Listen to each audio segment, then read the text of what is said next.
आज हम आप लोगों को निर्मला उपन्यास जो कि मुंशी प्रेमचंद द्वारा लिखित है, इस उपन्यास के कथा सार के बारे में बताने जा रहे हैं। उपन्यास की कथा अत्यंत सहज और स्वाभाविक ढंग से आरंभ होती है। बाबू उदय भानुलाल बनारस के अमीर और प्रतिभावान प्रतिष्ठित वकील थे। वे धन संचय करना नहीं जानते थे, परंतु परिवार के दरिद्र प्राणियों को आश्रय देने को अपना परम कर्तव्य समझते थे। उनके परिवार में उनकी धर्मपत्नी कल्याणी, 2 लड़कियां निर्मला और कृष्णा तथा 2 लड़के चंद्रभानु और सूर्यभानु थे। उदय भानु ने अपनी बड़ी पुत्री निर्मला की शादी लखनऊ निवासी बाबू भालचंद्र सिन्हा के बड़े पुत्र भुवन मोहन के साथ निश्चित की। यहाँ उन्हें दहेज देने की चिंता नहीं थी, क्योंकि भालचंद्र सिन्हा ने स्वयं कह दिया था कि मुझे दहेज की परवाह नहीं, आपकी खुशी हो दहेज दे या न दे, किंतु बारातियों का आदर सत्कार अच्छी तरह से होना चाहिए। अतः वकील साहब अपनी हैसियत के अनुसार बहुत अधिक खर्च करने को तैयार हो जाते हैं, परंतु उनको व्यवहार कुशल पत्नी कल्याणी उनकी इस बात का विरोध करती है। इस पर पति पत्नी में झगड़ा हो जाता है और एक दिन मामला तंग होने पर वकील साहब स्वांग रचकर सुनसान रात्रि में घर छोड़ चल देते हैं। घर से निकलते ही थोड़ी दूर पर उनका एक पुराना शत्रु मताई, जिसे डाके के अभियोग में उदय भानुलाल ने सरकारी वकील की हैसियत से 3 साल की सजा दिलाई थी, मिलता है और अपना बैर चुकाने के लिए उन्हें मौत के घाट उतार देता है। इससे वकील साहब के परिवार पर संकट के बादल छाने लगते हैं। बाबू उदय भानु को आकस्मिक असामयिक मृत्यु से समधी भालचंद्र सिन्हा की गरीबी का आलम देखकर मृत्यु को अमंगल अपशकुन बताकर विवाह करने से मुकर जाते हैं। विवाह करने के लिए गए पंडित मोटेराम जी से यह समाचार सुनकर कल्याणी को अत्यंत दुख होता है कि सिन्हा लड़की नहीं दहेज चाहते हैं। अतः कल्याणी प्रस्ताव में, कुछ लोभ में और कुछ बेबसी में निर्मला की शादी 3 लड़कों के पिता विधुर दुहाजू मुंशी तोताराम के साथ कर देती है। मुंशी तोताराम 35 वर्षीय वकील थे। वे अत्यधिक परिश्रमी थे, अतः उनके सिर के बाल पक गए थे।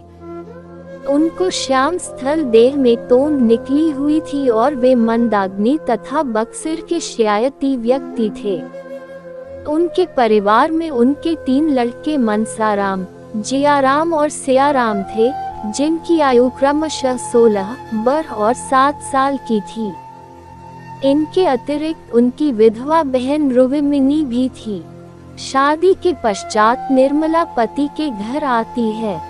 दंपति विज्ञान में कुशल पति मिथ्यही होने पर भी अपनी पत्नी को खुश करने के लिए नित्य नए नए उपहार लाते हैं, परंतु निर्मला संकोचवश उन्हें प्रेम की नहीं सम्मान की वस्तु समझती है। शायद इसलिए कि पति की अवस्था का ही एक आदमी उसका पिता भी था, जिससे वह देह चुराकर भाग जाया करती थी। दूसरी ओर बूढ़े मुंशी तोताराम अपनी यौवन की देहरी पर कदम रखने वाली पत्नी निर्मला को प्रसन्न रखने के लिए नित्य नए नए स्वांग रचते हैं। अपनी वीरता के झूठे प्रसंग कह सुनाते हैं, परंतु चपल निर्मला अपने वृद्ध पति की काम लालसा को भांप जाती है। उसे अपने पति के पागलपन पर दया आने लगती है और वह उन्हें प्रसन्न रखने का प्रयास करती है। ससुराल में गहने, कपड़े और धन संपत्ति निर्मला को रूप वृद्धि और संतोष प्रदान करते हैं, परंतु उसका मानसिक असंतोष बहुत बढ़ जाता है। उसका मन मर चुका होता है। पति से उसे पहले से ही असंतोष है। उसमें विधवा नंद रुक्मिणी उसे निरंतर कोसती रहती है। वह नई बहू भावज पर अपना रोब जमाना चाहती है, तो निर्मला अपना मन अन्य बातों कार्यों में लगा लेती है। वह बच्चों की सेवा शुश्रूषा में लग जाती है। वह बड़े पुत्र मनसाराम से अंग्रेजी भी पढ़ती है, किंतु इसमें काम वासना में अंधे पति को शंका उत्पन्न होती है और वे किसी बहाने मनसाराम को छात्रालय में भेजने का निश्चय कर लेते हैं। तोताराम के बहुत अधिक तंग करने पर मनसाराम घर छोड़कर छात्रालय में रहने लगता है और मन ही मन निर्मला उसे रोकने की कोशिश करती है, परंतु वह असफल होती है। रुक्मिणी भी निर्मला को ही अपराधिनी मानकर उसे नित्य ताने सुनाया करती है। तोताराम के संशय को समझते ही निर्मला पति के पक्ष में होकर उनका समर्थन करती है और पति की उपस्थिति में मनसाराम के प्रति क्रूरता का अभिनय करती है, परंतु किशोर हृदय मनसाराम इस अभिनय को सत्य समझ लेता है और अपने स्वाभिमानी स्वभाव में हृदय पर मार्मिक का अनुभव पाता है। इसी कारण छात्रालय में वह चिंतनशील बन जाता है, दुर्बल होता जाता है और बीमार भी हो जाता है। स्कूल के हेडमास्टर के आदेश पर मुंशी तोताराम उसे लेने के लिए छात्रालय जाते हैं, परंतु निर्मला के उसे घर लिवा लाने के अत्यधिक आग्रह और दबाव के कारण उनका संशय और भी दृढ़ हो जाने से वे मनसाराम को घर न ले जाकर सीधे ही अस्पताल पहुंचा देते हैं। वहां अनेक उपाय करने पर भी मनसाराम अच्छा नहीं होता। उसे विमाता निर्मला के अभिनय की वास्तविकता का रहस्य विदित हो गया था। इधर निर्मला भी बीमार पुत्र को देखने के लिए तड़पती थी, परंतु तोताराम के मना करने से वह अकेली अस्पताल जा नहीं सकती थी। परंतु जयाराम से मनसाराम की अत्यंत बुरी दशा के समाचार सुनकर वह बेभाग होकर अस्पताल पहुंच जाती है। उसे देखते ही निर्बल मनसाराम उठ खड़ा होता है और अपनी विमाता के चरणों में गिरकर उससे क्षमा याचना करता है और उसे निष्कलंक सिद्ध करता है। अब मुंशी तोताराम का वहम नष्ट होता है और उन्हें आत्मग्लानि होती है। वे निर्मला के शुद्ध स्नेह का महत्व समझते हैं और उससे अन्याय के लिए क्षमा मांगते हैं, परंतु अब तो बहुत विलंब हो चुका था। देखते ही देखते मनसाराम इस क्षण भंगुर संसार से क्रूर अन्यायी समाज से हमेशा के लिए विदा ले लेता है। इस प्रकार पिता का भ्रम दूर कर मनसाराम मर जाता है, परंतु उसकी बीमारी से डॉक्टर सिन्हा तथा उनकी पत्नी सुधा से निर्मला का गाढ़ परिचय हो जाता है। डॉक्टर सिन्हा वे ही महाशय हैं जिनसे निर्मला की सगाई पक्की होकर फिर टूट गई थो। निर्मला अपनी सखी को यह बात बताती है कि डॉक्टर शून्य सिन्हा ने दहेज के लोभ मोह से हो उससे शादी के लिए इनकार किया था। उसकी करुण गाथा सुनने के बाद सुधा निरंतर अपने पति को व्यंग्य बाणों से कोसती रहती है। निर्मला को अपनी छोटी बहन कृष्णा के विवाह की चिंता सताती है।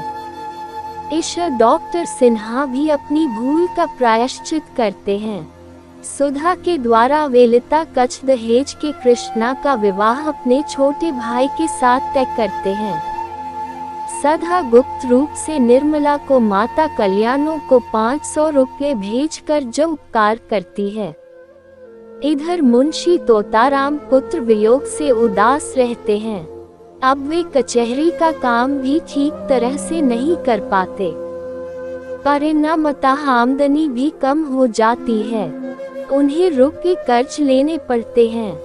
जब वे कर्ज अदा नहीं कर पाते तो साहूकार उनका मकान नीलाम करवा लेता है।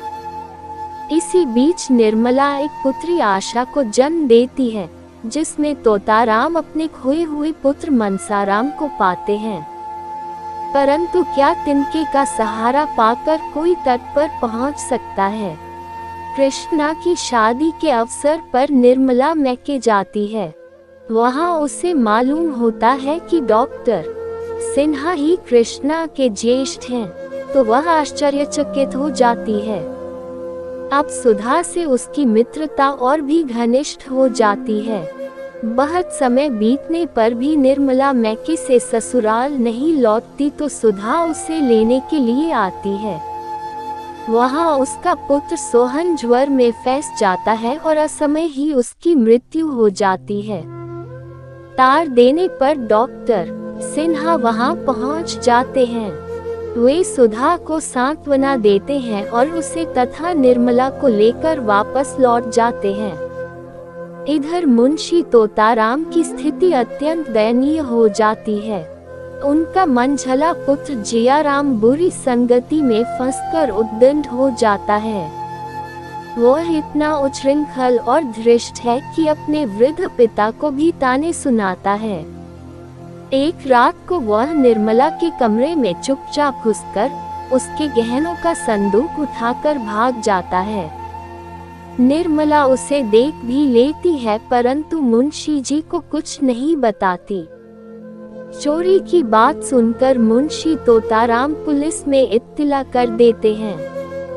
पुलिस ने जयाराम को ही चोर बताया, पर निर्मला घर की इज्जत मिट्टी में मिलाना नहीं चाहती थी।